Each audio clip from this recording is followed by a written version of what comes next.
धनगर बांधव वर्षानुवर्ष आंदोलन उपोषण करत आलेली आहेत।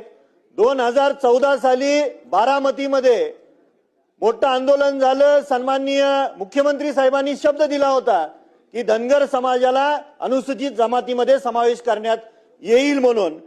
राज्य सरकार कायम समित्या नेमतात, शिष्टमंडळांकडे तपासणी होती, बैठका घेतात, पण 80 वर्ष होत आली स्वातंत्र्याला, अजून धनगर समाज अनुसूचित जमातीच्या आरक्षणापासून वंचित आहे।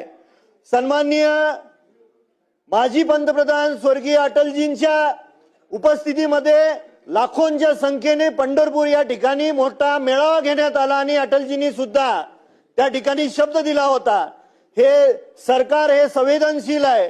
धनगर बांधवांच्या ह्या ज्या मागण्या आहेत, विशेष करून अनुसूचित जमातीचा समावेश करणं खूप गरजेचं आहे।